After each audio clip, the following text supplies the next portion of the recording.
Hello friends, सबको मेरा प्रणाम। देखिए, मैं आज एक आप लोगों को माता रानी का कहानी सुनाती हूँ। माता रानी एक लड़की पर कितना अपना चमत्कार दिखाई है। देखिए, एक लड़की थी, माता रानी का बहुत ध्यान से पूजा करती थी और माँ का ध्यान से ही पूजा करने में माता खुश रहती है। माता को भाव के साथ पूजा करना चाहिए, प्रेम के साथ पूजा करना चाहिए। तो वो लड़की माता को बचपन से ही बहुत अच्छा से पूजा करती थी, ध्यान से पूजा करती थी।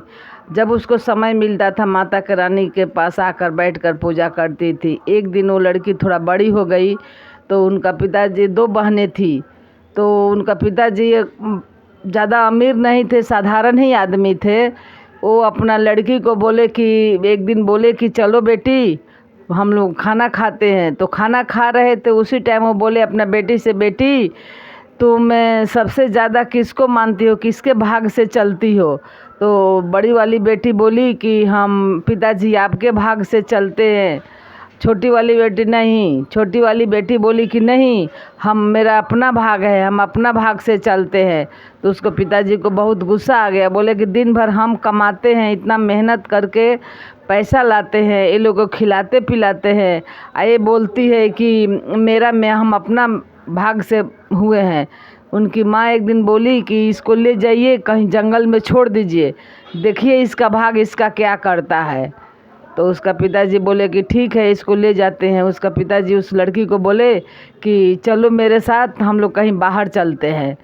तो लड़की बोली कि ठीक है पिताजी। तो पिताजी को उसका लेकर गए कहीं बाहर में ले जा रहे थे। तो रास्ते में धूप था, लड़की को प्यास लग गया रास्ता में। लड़की बोली, पिताजी आप कहाँ लेके जा रहे हैं? बोलो कि चलो ना, हम लेकर चलते हैं ना। तो लड़की को बोली, लड़की के पिताजी हमको प्यास लगा है। तो बोले कि यहाँ पर तो पानी नहीं है, पूरा पेड़ पौधा है, सब जगह कहीं पानी नहीं है। एक जगह थोड़ा आगे चल के देखे तो एक ठो टूटा हवेली था, एक ठो टूटा फूटा कुआं था, उसमें थोड़ा पानी था कुआं में। तो लड़की बोली, पिताजी देखिए वहाँ पर कुआं है और बाल्टी भी रखा हुआ है, हमको बहुत कस के प्यास लगा है, चलिए आप भी पी लीजिए। उसका पिताजी बोले कि नहीं नहीं, हम नहीं पिएंगे, तुमको प्यास लगा है तो जाओ उसमें पानी पी लो। लड़की गई वहाँ, जैसे बाल्टी से पानी निकाली, दरवाज़ा टूटा फूटा ही था लेकिन पूरा दरवाज़ा बंद हो गया। टूटा हवेली था, वो हवेली ऐसे पेड़ पौधा उसमें लगा था, घास फूस सब जमा हुआ था। उसका पिताजी बोले, बेटी कस के गेट खोलो, शायद गेट खुल जाएगा। बोली नहीं पिताजी, गेट नहीं खुल रहा है। तो उसका पिताजी बोले कि ठीक है, तुम यहीं पर रहो, हम घर जा रहे हैं। पिताजी उसको वहीं टूटा हवेली के पास में उसको छोड़ दिए, छोड़ के घर आए। घर आकर अपनी पत्नी को बताए कि उसको एक ठो हवेली के पास में छोड़ दिए हैं, हवेली में शायद भूत वूत रहता है, पूरा टूटा हुआ है, पेड़ पौधा लगा हुआ है। उसका माँ बोली ठीक किए हैं।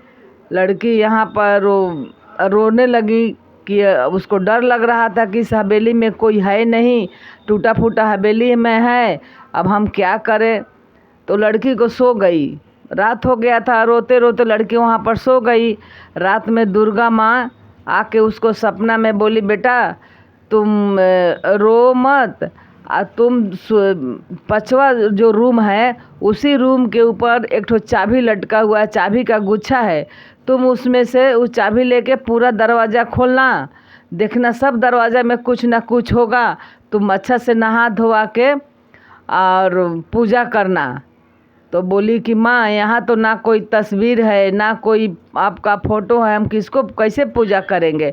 बोली कि देखो तुम खोजेगी तो मेरा तस्वीर भी यहाँ पर मिल जाएगा, जो पांचवा वाला घर है उसी घर में मेरा तस्वीर है, तुम उसी घर में जाके पूजा करना।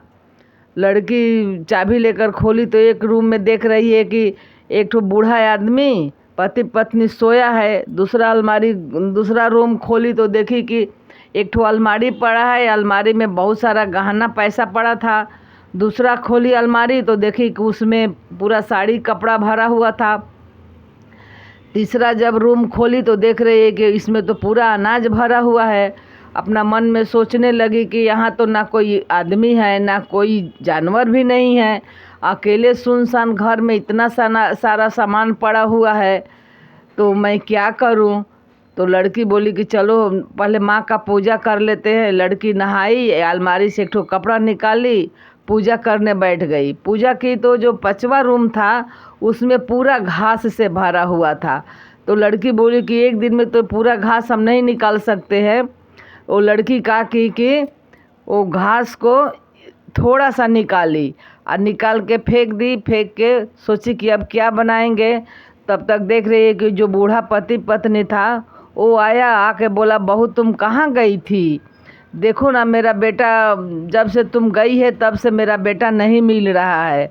तो वो लड़की तो समझती नहीं थी कि क्या मामला है। लड़की बोली कि अब मेरे को बहू जब बोल रही है तो ठीक है, हम अब यहीं पर रहेंगे। तो बहू वहाँ पर रहने लगी। इसी तरह डेली नहाती थी और नहा नहा के उस घर का पूरा घास साफ करती थी। एक दिन ऐसा हुआ कि जिस दिन लास्ट घास था उसको उखाड़ रही थी, उसमें देखी कि अरे इसमें तो एक ठो जिंदा आदमी है। वो आदमी उठा तो बोला कि तुम कहाँ गई थी? तुम तो मेरे को मरवाने के लिए गुंडा बदमाश भेजी थी। तो ये उसमें भी इसको आश्चर्य हुआ कि अरे नहीं, मैं तो ऐसा नहीं की हूँ। तो उसको कहा, बोला कि नहीं तुम ऐसी ही की हो। तब तक दुर्गा माँ, उसी घर में दुर्गा माँ का एक ठो तस्वीर था। वो लड़का हमेशा उसी में पूजा करता था। वो लड़का भी दुर्गा माँ का बहुत भक्त था, उसी में पूजा करता था। तो दुर्गा माँ बोली कि नहीं बेटा, ये तुमको नहीं मारने के आई थी, तुमको मारने के लिए जो आई थी उसको मैंने मार कर भस्म कर दिया है। ये बहुत अच्छी लड़की है, तुम इसी के साथ अपना पत्नी बनाकर अपना मम्मी पापा के पास ले जाओ, ऐसी को अपने घर में रखो, आज से यही तुम्हारी पत्नी रहेगी।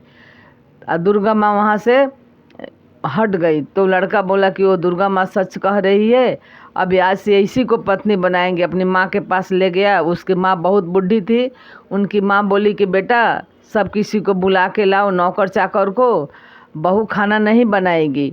तो सबको नौकर चाकर को लेके आए। तो उसका आदमी बोला कि जानती हो, जो मेरी पहले पत्नी थी वो बहुत बदमाश थी, किसी गुंडे को मारने के लिए लेकर आई थी, तो माता ने हमको बचाया था। माता ने ही हमको यहाँ रखा था, मेरे को एक घास फूस से ढक दी थी। मैं माता का बहुत पूजा करती हूँ। लड़की बोली कि मैं भी माता का बहुत पूजा करती हूँ। मैं एक दिन अपने पिताजी को बोली कि मैं अपने भाग से आई हूँ, तो मेरे पिताजी हमको ले आकर यहाँ जंगल में छोड़ दिए और बोले कि देखते हैं इसका भाग्य में क्या है। तो सब अपना अपना भाग से सबका भाग अपना अपना होता है। मेरे को दुर्गा माँ ने चमत्कार दिखाई या दुर्गा माँ ने यहाँ लेकर आई। लड़का भी बोला कि हाँ, दुर्गा माँ का मैं भी पूजा करता था, दुर्गा माँ ने ही हमको बचाया था, आज हम लोग को दुर्गा माँ ने ही बचाई है। तो देखिए भक्तों, दुर्गा माँ बहुत दयालु होती है। जो दुर्गा माँ को भाव से प्रेम से पूजा करता है तो दुर्गा माँ इसी तरह अपना चमत्कार दिखाती है अपने भक्तों को। तो जय दुर्गा माँ।